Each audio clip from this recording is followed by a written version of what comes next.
My own son drove me to a nursing home for my safety and left before the paperwork dried. That sentence still echoes in my chest, like the sound of a door closing behind me. It wasn't a request, it wasn't a conversation. It was a decision made about me, not with me.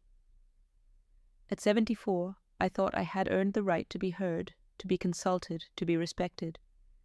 But that day, I learned how quickly family can transform care into control, and how easily love can turn into convenience. He told me it was for my own good, that the house was too big for me, that I needed supervision. He said it with the voice children use when they want to convince their parents to take medicine. Firm, patronizing, rehearsed. And then, before I had even adjusted to the smell of disinfectant and the hum of the fluorescent lights, he was gone. Papers signed, bags unpacked. My identity reduced to a name on a chart and a bed in the corner of a room filled with strangers.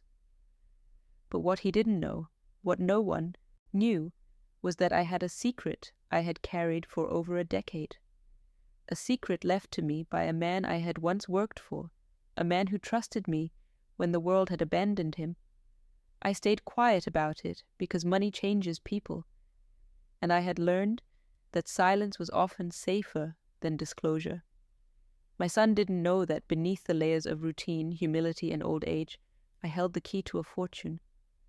Not just a fortune, but a legacy. $3.7 million entrusted to me by my late boss. And, though I had never flaunted it, that silence would become my shield and my weapon. Let me give you the backdrop. I was a domestic secretary, if such a title even exists. My employer was a widowed businessman who had lost everything except his company and his dignity. I handled his mail, his schedules, and sometimes his silences. I stayed late when no one else would. I kept records straight when vultures circled. And when he passed away, he left me something I could never have expected.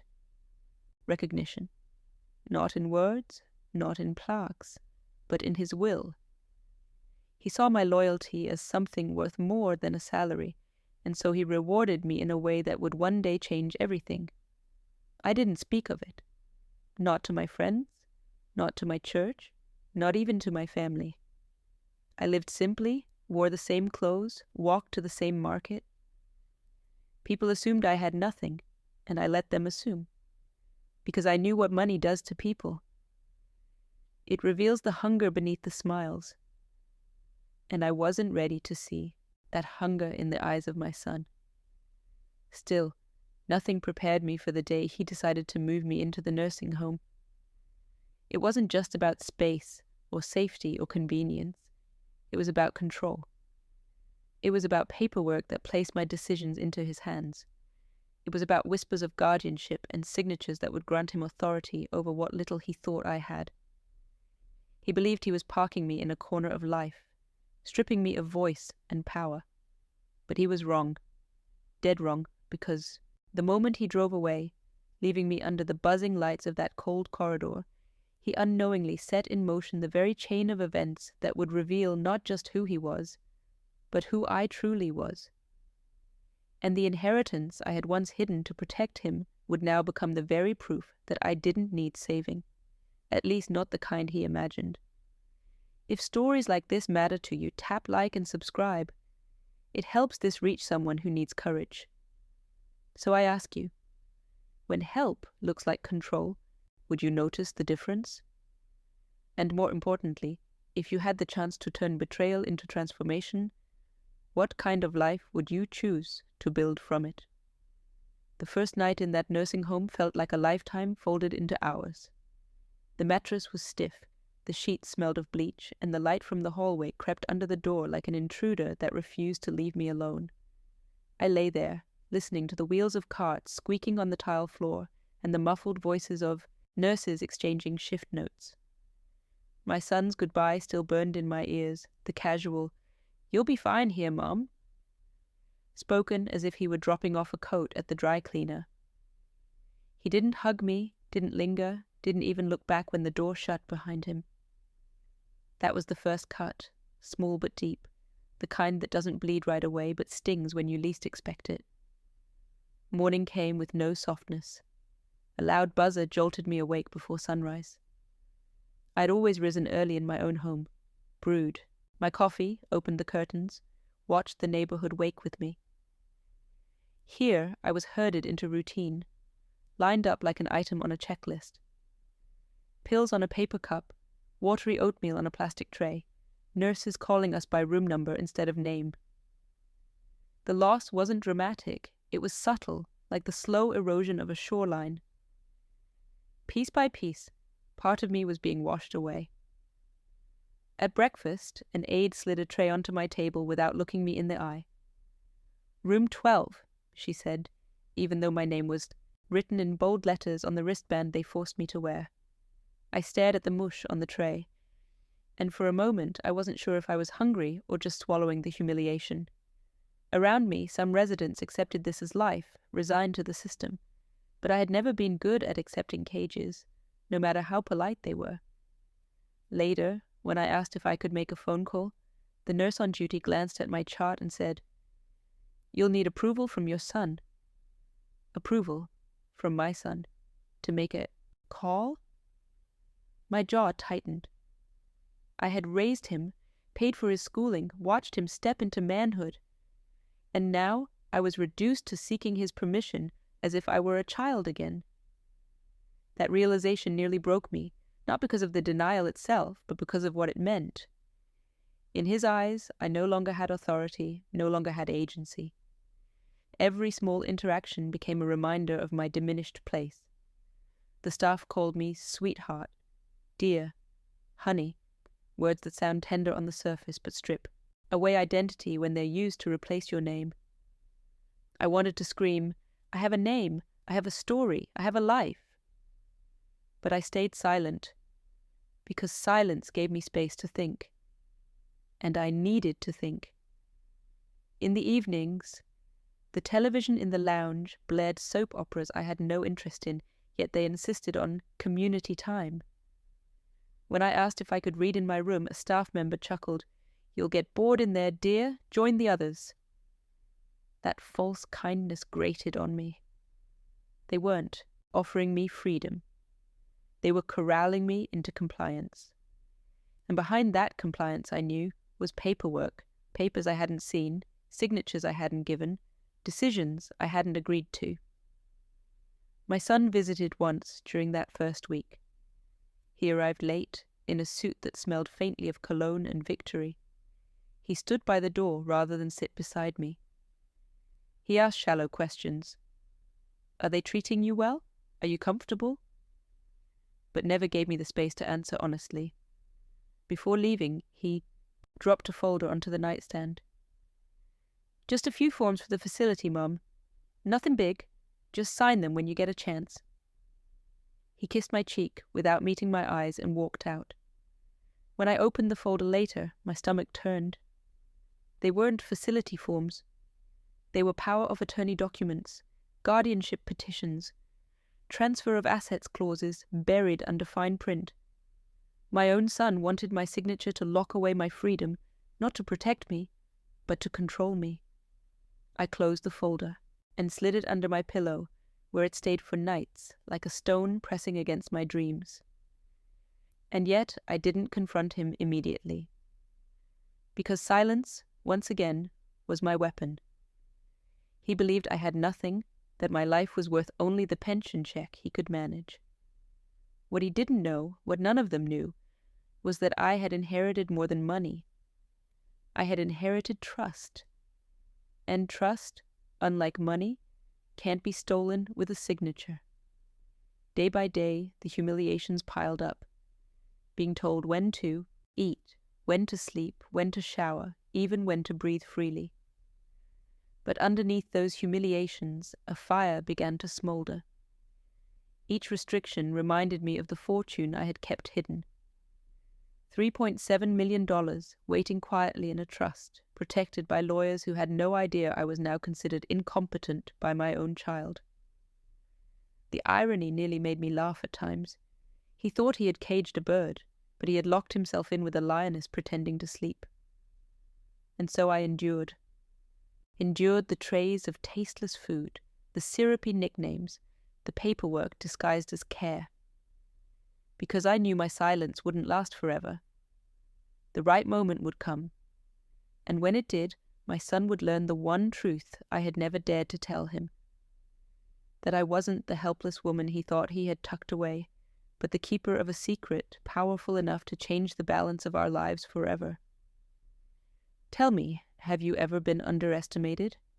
Treated as if your voice no longer mattered? Only, too, know deep inside that you are holding something no one could imagine? The days in that place blurred into each other, each one painted in the same dull shades of beige and grey. But beneath that monotony I started noticing things, details others might overlook. It wasn't just the routine that made me uneasy. It was the whispers, the sidelong glances, the coded language that floated through the hallways like smoke. Nurses talked in hushed tones when they thought residents were asleep. Words like a guardianship, assets, and expedited admission drifted into my ears and clung to me like thorns. They spoke of people as if we were bank accounts, not souls. And every time I heard those words, my skin prickled with the knowledge that my son had placed me here not out of love, but out of strategy. One afternoon, as I sat in the lounge pretending to knit with trembling fingers, I overheard 2 staff members standing near the vending machine. "Her son's in a hurry," one whispered. "Wants the paperwork pushed through before the review board meets again." My hands froze. They didn't say my name, but I knew. I could feel it. A mother always knows when her child's shadow hangs over her. That night, I slipped my hand under the pillow where I had hidden the folder of documents he left me. My fingers traced the edges of the pages as though I were memorizing their weight. I thought of the signatures he wanted, the control he craved, and I thought of the secret I had kept locked away all these years, the inheritance from my late boss, sealed in a trust that bore only my name. A secret that, if revealed, would not only strip away his schemes, but also expose his greed to the world. In the quiet of my room, I opened my nightstand and pulled out an old silver locket I always wore close to my chest. Inside, folded carefully, was a small key. No one ever asked about it, not even my son. They thought it was sentimental, a trinket from a bygone romance. But that key opened a safety deposit box in a downtown bank, where the trust documents and a handwritten letter from my boss waited. His words were clear. "Loyalty is rare. If you are reading this, it means I trusted you more than my own blood." I had never told my son. I had never told anyone. Because money is a magnifying glass, it enlarges greed, amplifies envy, and distorts even the purest intentions. I had seen families ripped apart by far less, so I lived as though I had nothing, knowing that silence was my strongest protection. But now, silence was also my cage. By keeping quiet, I had allowed my son to believe I was powerless. By hiding the truth, I had given him the confidence to treat me like property instead of a parent. The irony twisted inside me. The very secret meant to protect me was the reason I was trapped. It was then that I met her, the young nurse whose eyes didn't gloss over me like the rest. She saw me, not just the wrinkled skin or the chart on the clipboard, but me. One evening, when she brought my tea, she whispered, "You don't belong here, do you?" My breath caught in my throat. I didn't answer, but I didn't have to. She leaned closer and said, "Your file doesn't match your condition. Someone's pushing this too fast." Her words lit a fire in me. I knew I wasn't imagining it. There was a plan, a deliberate attempt to strip me of control, to reduce me to nothing but a signature. But I also knew I couldn't reveal everything. Not yet. Not until I was certain whose side she was on. Still, that sliver of recognition, that flicker of humanity, gave me strength. From that day forward, I listened more carefully. I watched the way staff shuffled papers, the way administrators avoided eye contact when I asked questions. I saw my son's name scrawled on visitor logs at odd hours, times when he hadn't even stopped by to see me. His presence lingered in rooms I wasn't allowed to enter, offices I couldn't access. He was building his case, brick by brick, and I was supposed to be the silent foundation. But silence has edges, and in those quiet hours of the night, when the halls settled into stillness, I began piecing together a plan of my own. I remembered my boss's voice, gravelly and stern. You may think silence is weakness, but one day it will be your weapon. He had been right. I realized that my greatest defense was not to scream, not to fight openly, but to wait, to let my son believe he was winning. Because the higher he climbed on his ladder of lies, the harder he would fall when the truth surfaced. Still, the thought haunted me. What if he succeeded before I could act? What if the trust, my one safeguard, became the very prize he used to destroy me? I could see the greed in his eyes that last time he visited. He wasn't thinking of my well-being, of my dignity, of my comfort.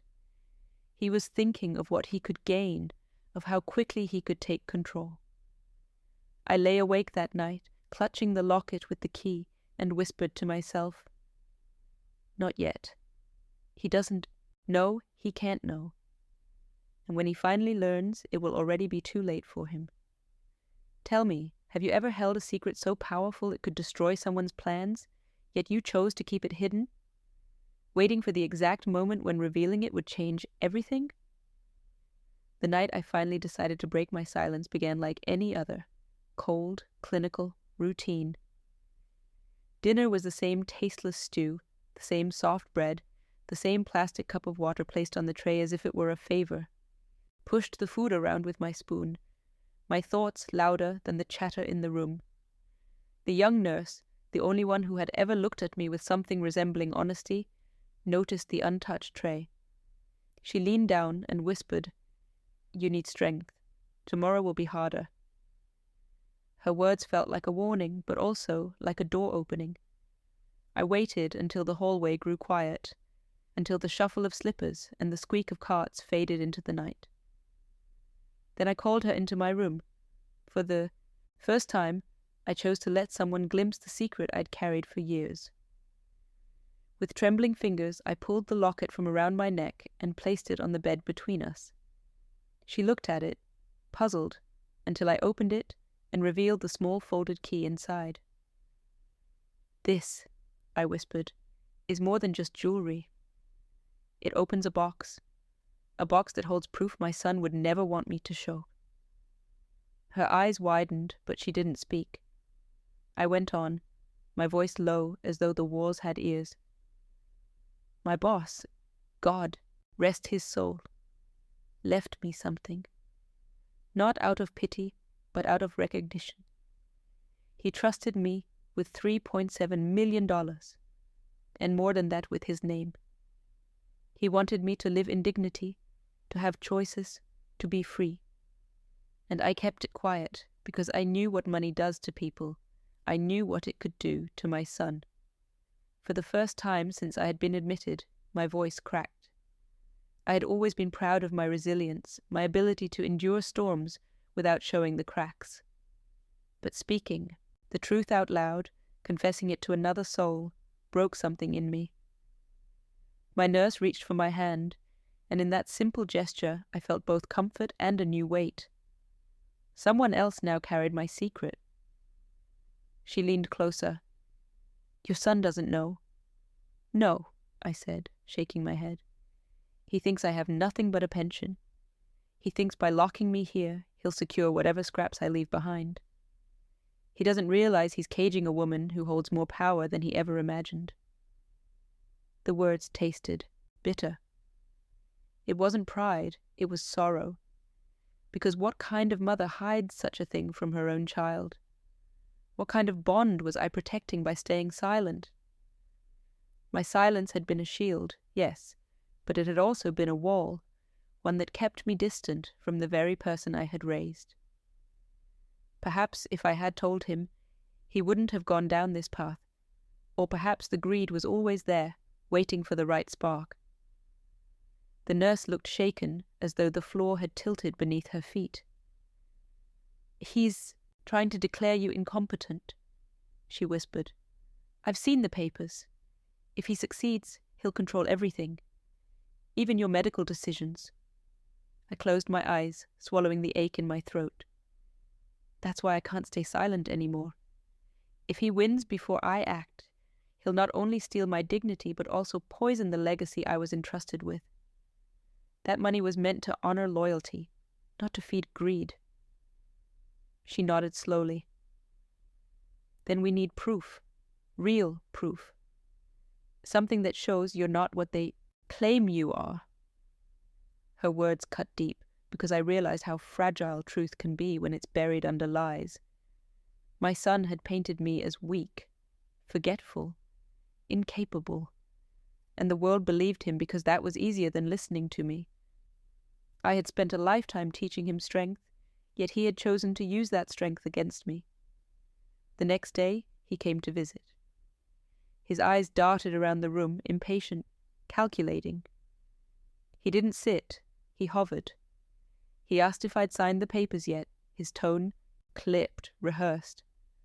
I held his gaze and asked softly, "What would you do with my house if I gave you control?" He didn't hesitate. "Sell it, of course. Too much maintenance for you. Better to convert it to something useful." His words were daggers. Not a mention of memories, not a flicker of sentiment. Just property, dollars, convenience. And in that moment my silence broke inside me like glass. I didn't tell him about the inheritance, not yet, but I let my questions do the cutting.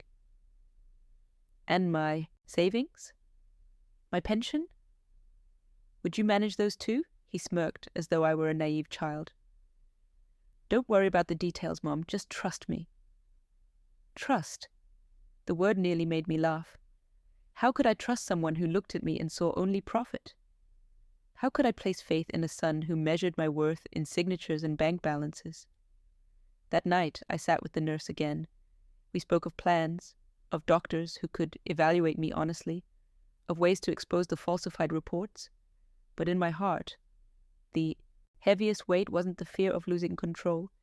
It was the grief of realizing I had already lost my son. Maybe not his body, but his soul. Somewhere along the way, he had chosen greed over love. And that truth was more painful than any cell he could place me in. Still, I held on to one hope. That the legacy entrusted to me would not die in silence. That my voice, once dismissed as fragile, would rise with proof stronger than his lies. And if I couldn't save my relationship with him, perhaps I could save the dignity he tried to bury. So tell me, if you discovered that your own child saw you not as a parent, but as an obstacle to wealth, would you still protect them with silence? Or would you finally speak the truth that could transform everything? The morning of the confrontation arrived disguised as an ordinary day. The staff moved about with their clipboards and their polite but empty smiles. The buzz of fluorescent lights overhead blended with the squeak of carts rolling across polished floors.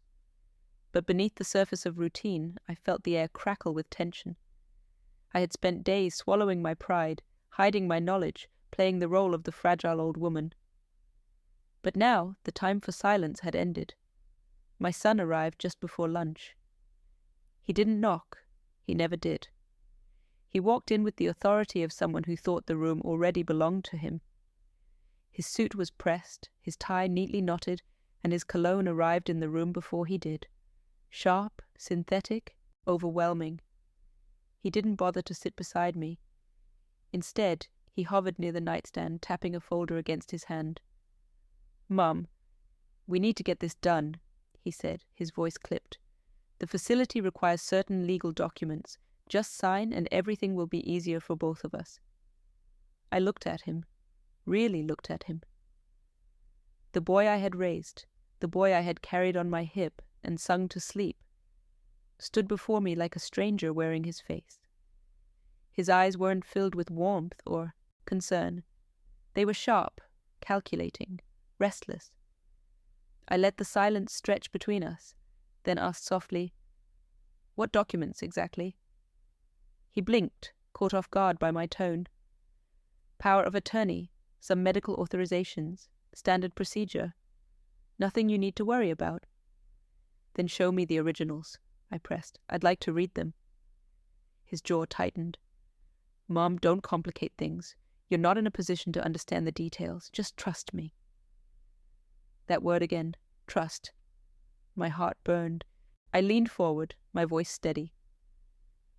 "What's the name of the doctor who declared me unfit?" He stammered. Just for a moment. But that moment was enough. "Dr. Fisher," he muttered, glancing away. I tilted my head. Interesting, because I've never met Dr. Fisher. And yet, somehow, he seems to know more about me than I do about myself. His cheeks flushed red. He opened the folder and slid a document toward me. "Just sign, Mom. Don't drag this out." My hands trembled, not from weakness, but from the storm building inside me. I reached for the pen, my son watching eagerly, but what he didn't notice was the tiny camera hidden inside the pen, slipped to me by the young nurse who believed in my story. As I hovered over the page, I whispered, "Tell me again what happens once I sign." He sighed impatiently. "It just gives me the authority to manage things. Your house, your accounts, your assets. Everything will be streamlined." The words spilled out too quickly, too rehearsed, and the pen recorded every single one. I placed the tip on the page, scrawled a line that resembled a signature, but deliberately left it incomplete, an unmistakable mark of hesitation. Enough for any attorney to argue coercion. When I slid the pen back, I asked the question that sliced through the air like a blade. "And what about my boss's trust fund? Would you manage that too?" His eyes widened. He hadn't expected me to know. For a fraction of a second, panic flashed across his face. Then, just as quickly, he smoothed it over with a laugh. "You don't have a trust, Mom. You're confused." I leaned back against the pillow, watching him squirm. "Am I?" I asked quietly. "Or are you the one who's confused about what I really have?" The room grew heavy with silence. He gathered his folder in a rush, muttering something about deadlines. But I had seen it, the crack in his armor, the slip of fear. He knew I wasn't as powerless as he thought. That night, the nurse came into my room and handed me the pen camera. Together we watched the footage, his impatience, his slip of the tongue, his confession that he wanted control of everything. Evidence. Proof. My son thought he was in control, but he had just handed me the rope to unravel his entire scheme. Still, my chest ached. This wasn't victory. It was tragedy. I wanted my son back, not this shadow of greed that bore his name. Yet I knew I couldn't surrender now. If I gave in, he would strip me of everything, my dignity, my autonomy, the legacy entrusted to me. So I prepared myself. The next morning, I would meet with a real doctor, one who would evaluate me honestly. And I would make sure that when the truth came out, it would be undeniable. Tell me, if someone you loved stood before you, no longer seeing you as family but as a means to wealth, would you still call it love? Or would you call it betrayal, wearing your child's face? The morning of the evaluation felt like a storm waiting on the horizon. I could sense it in the tension of the staff, in the way papers shuffled too quickly, in the nervous glances exchanged when I asked simple questions. My son had always believed I was powerless, but what he never understood was that silence is not surrender. It is strategy. And today, the silence I had carried for years was about to erupt into something he couldn't contain. The young nurse, my only ally in that sterile place, stood by my side as the door opened and two strangers entered. One was a doctor whose reputation preceded him. Honest, respected, and known for exposing fraudulent reports. The other was an attorney linked to the trust my late boss had left me. I could almost hear my son's carefully constructed lies crumbling before they even spoke. The doctor began gently, asking questions, testing my memory, my awareness, my reasoning. I answered clearly, every word deliberate, every sentence proof that I was far from the fragile shell my son wanted me to be. When he asked me to recall dates, I recited not only birthdays, but moments engraved in time. The day my husband proposed, the day my boss entrusted me with his legacy, the day my son was born. My voice didn't shake, my memory didn't falter. The doctor's pen scratched steadily on the clipboard, and I saw the flicker of certainty in his eyes. Then came the attorney. He placed a folder on the table and opened it carefully. Inside were documents I had seen only once before, in the bank's quiet vault, the trust papers, the letter from my boss, the proof of what had been left to me. He slid the letter toward me, the familiar handwriting pulling me back through the years. Loyalty is rare. If you are reading this, it means you have kept yours. I leave this to you, because you saw me as a man when others saw only money. My throat tightened, but I held my composure. For the first time, my secret had witnesses. For the first time, I wasn't carrying the weight alone. The door burst open then, my son storming into the room with anger written across his face. His voice rose, sharp and desperate. "What are you doing? She doesn't know what she's saying. She's confused. She's vulnerable. You can't take her word over mine." But the doctor remained calm. "We've conducted the evaluation. She's perfectly competent." My son's face drained of color. He turned to me, eyes blazing. "Mom, this isn't how it's supposed to go." I met his gaze, steady, unflinching. "No, son, this is exactly how it's supposed to go. You wanted control, but you forgot who raised you. You forgot that I know the difference between love and greed." The attorney lifted the pen camera we had used days before, pressing play. The recording filled the room with my son's own words. His impatience, his confession about managing my assets, his slip about the trust, his lies turned into evidence, his arrogance into chains. Security was called. He tried to argue, to twist the story, to paint himself as the concerned child misunderstood. But the more he spoke, the deeper he sank. Each word revealed desperation, not devotion. And when the officers finally placed their hands on his shoulders, I felt no triumph, only the heavy weight of heartbreak. I should have felt vindicated. I should have felt free. But what I felt was loss. The boy I had once held close was gone, replaced by a man blinded by greed. Yet amid that grief, I also felt a spark of something else, resolve.